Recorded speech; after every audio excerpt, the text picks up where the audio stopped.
कमाल है। इस चैनल पर आपका स्वागत और कुमार राजेश का प्रणाम। आज मैं आपको लेकर चलने वाला हूं एक अद्भुत यात्रा पर, अमरकंटक की यात्रा। जी हाँ, समुद्र की सतह से करीब 3,500 फीट की ऊंचाई पर बसा अमरकंटक मध्य भारत का एक ऐसा पर्यटन स्थल है, पर्वतीय तीर्थ है।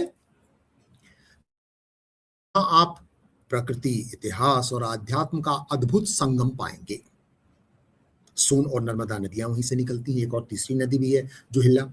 कुछ और बहुत ही खास बातें हैं, लेकिन सबसे पहला सवाल ये कि आखिर हम कैसे पहुंचे अमरकंटक। ट्रेन और हवाई जहाज दोनों तरह से आप पहुंच सकते हैं। सबसे पास का रेलवे स्टेशन है पिंडरा रोड, 40 किलोमीटर की दूरी पर। टैक्सी या बस लेकर आप वहां से अमरकंटक आ सकते हैं।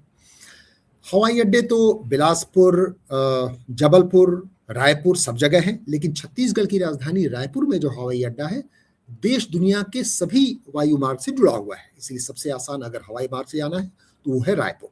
वहां से भी आप टैक्सी और बस से अमरकंटक पहुंच सकते हैं। लेकिन अब अपनी बात बताता हूं, अपनी यात्रा के जो दृश्य आपको दिखाऊंगा आप भी उसका आनंद लेंगे। तो हमारी वो जो यादगार यात्रा शुरू हुई थी सुबह करीब 9 बजे के आसपास रायपुर हवाई अड्डे से अमरकंटक जाने के लिए। 8:30 से 9 बजे के बीच में मैं पहुंच गया था।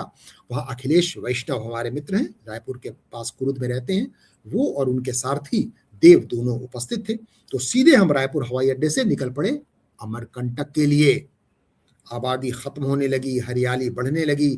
तभी अखिलेश जी ने कहा, कुमार राजेश जी, एक खास चीज आपको दिखाऊंगा, एक टाइगर रिजर्व मिलने वाला है अमरकंटक से पहले। तो फिर अचानक, जी हाँ, अचानक मार वो टाइगर रिजर्व का नाम था। तो जब हम वहां पहुंचे क्या देखा आप भी देखिए। अचानक मार टाइगर रिजर्व, ये एक टाइगर रिजर्व है। इसी के रास्ते आगे जाकर के हम अमरकंटक पहुंचते हैं। और अमरकंटक जाने से पहले का ये दृश्य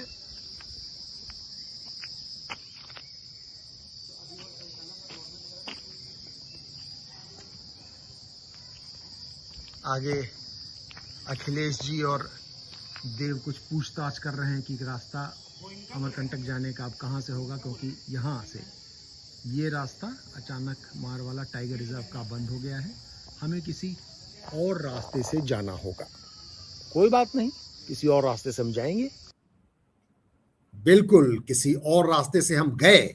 और जब गए तो वहां पहुंचने से पहले का जो दृश्य था अब वो आपको दिखाता हूं। क्योंची नाम की एक जगह है, वहां से चढ़ाई शुरू होती है। जैसे ही चढ़ाई शुरू हुई अमरकंटक के लिए, वैसे ही कुछ ऐसा अनुभव हुआ कि हम सचमुच में कुछ विशेष जगह पर आ गए। कैसा लगा मुझे आप स्वयं देखिए और आप भी महसूस कीजिए। अखिलेश जी ने अभी भी कहा कि भौगोलिक और प्राकृतिक दृष्टि को देखते हुए देख के ही लग रहा है कि ये कुछ साधना का केंद्र है, जहां आदरणीय नागराज जी इसी अमरकंटक में करीब 75-80 साल पहले पधारे थे। और यहीं से हमें साधना के उपरांत मिला धरती को स्वर्ग बनाने वाला दर्शन, मध्यस्थ दर्शन। ये है, यानी अभी हम पहुंच रहे हैं अमरकंटक। जी हाँ, और जल्दी ही हम पहुंच गए अमरकंटक।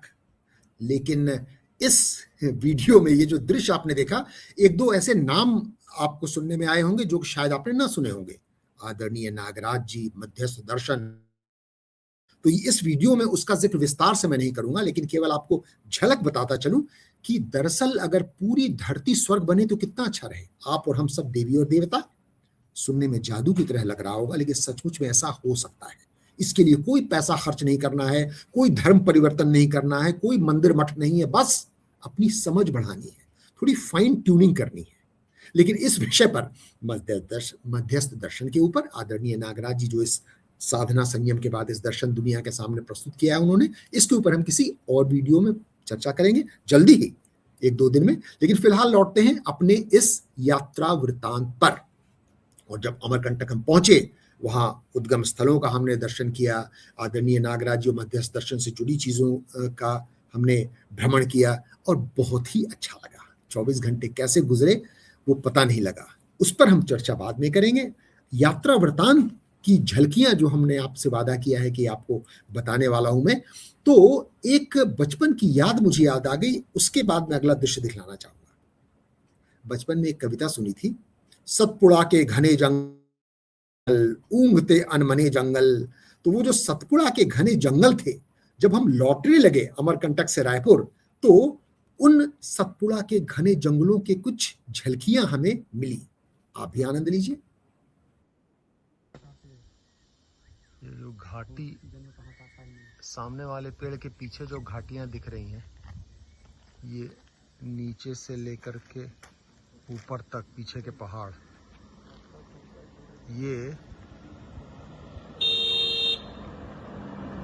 हिमालय पर्वत श्रृंखला की घाटियां नहीं है, ये छत्तीसगढ़ के पहाड़ों की घाटियां हैं अमरकंटक के आसपास। जी हाँ, अमरकंटक आसपास, क्योंकि अमरकंटक से भी हम जैसे ही ढलान शुरू की थी वो अचानक मार टाइगर रिजर्व वाले रास्ते से नहीं, क्योंकि वो तो बंद हो चुका था। अब हम दूसरे रास्ते से जा रहे हैं, तो ये सब दृश्य हमें मिले। सतपुड़ा के घने जंगलों का अवलोकन करने का, रसास्वादन करने का सौभाग्य प्राप्त हुआ, क्योंकि हमने आपके साथ भी साझा किया। अब एक और बात आप बताइए, आप में से कई लोग, बल्कि ज्यादातर लोग कई हिल स्टेशनों पर गए होंगे। कश्मीर, हिमाचल प्रदेश में शिमला है, मसूरी है, उत्तराखंड में दार्जिलिंग है, वगैरह वगैरह। मैं भी गया हूं कई जगहों पर। लेकिन अब जो आप दृश्य देखेंगे लौटते समय अमरकंटक से रायपुर के रास्ते में, वो आपको कहां की याद दिला रहा है, आप स्वयं देखिए और तय कीजिए। छत्तीसगढ़ की घाटियां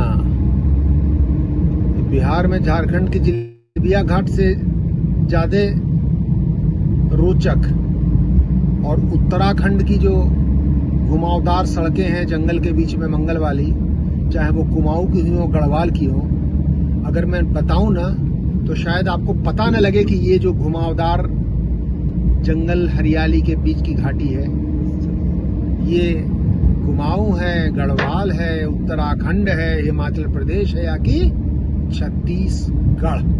जी हाँ, छत्तीसगढ़, और वहां की हमारी ये शानदार यात्रा।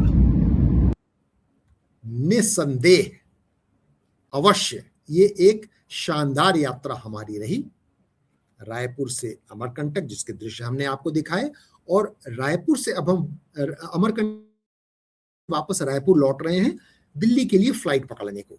लेकिन अभी एक चीज बाकी है, छत्तीसगढ़ की बरसात। लोग कहते हैं सौंदर्य छत्तीसगढ़ का निखर उठता है बरसात के मौसम में। तो हमें ज्यादा समय नहीं था, हम सीधे रायपुर ही पहुंच रहे थे, लेकिन उस बीच में झमाझम बारिश भी हुई, और कार के भीतर ही बैठे बैठे हमने जो उसका आनंद लिया, वो आप भी उसका रसास्वादन कीजिए। छत्तीसगढ़ की घनघोर बारिश, raining cats and dogs in English, और वो भी प्री मॉनसून। समझिए, अगर अंदाज ऐसा है, आगाज ऐसा है, तो अंजाम क्या होगा। और देश के धान का कटोरा, the rice ball of India, शायद इसीलिए छत्तीसगढ़ को कहा जाता है कि ऐसी झमाझम बारिश होती है मॉनसून के स्वागत में। अभी मॉनसून आया नहीं है जी, लेकिन बहुत ही शानदार और अनुभवी सारथी हैं हमारे देव जी, इसीलिए हमें सकुशल ले जा रहे हैं अखिलेश जी के सौजन्य से। और हमें तो परिचित है ही आप लोग। ये झमाझम बारिश हुई छत्तीसगढ़ की। बिल्कुल बिल्कुल, तो झमाझम बारिश का भी आपने आनंद ले लिया, और अमरकंटक पहुंचने की यात्रा, और अमरकंटक से वापस रायपुर आने की यात्रा। अब आपसे मैं वादा करके विदा लेना चाहूंगा। वादा ये कि अमरकंटक की जो खास खास बातें हैं, दो अलग अलग वीडियोस में बनाने वाला हूं। एक वहां की जो उद्गम स्थल है, सोन, नर्मदा और जोहिल्ला। जोहिल्ला एक छोटी नदी है, आगे चल के जो सोन में मिल जाती है। अद्भुत जगह है, कुछ ऐतिहासिक जगह भी हैं, पुराने राजा महाराजाओं के, और फिर आध्यात्म यानी कि तपोभूमि आदरणीय नागराज जी की, जो कि हम मध्यस्थ दर्शन से लाभान्वित हो रहे हैं या हो सकते हैं। इन दोनों विषयों पर अलग अलग वीडियो बनाऊंगा, लेकिन फिलहाल आज का ये यात्रा वृत्तांत आपको कैसा लगा, अपनी राय कमेंट बॉक्स में अवश्य छोड़ें। अगली मुलाकात तक के लिए आपसे विदा लेना चाहूंगा। मुझे दीजिए अनुमति। नमस्कार। For more such videos, please like, comment, subscribe our YouTube channel.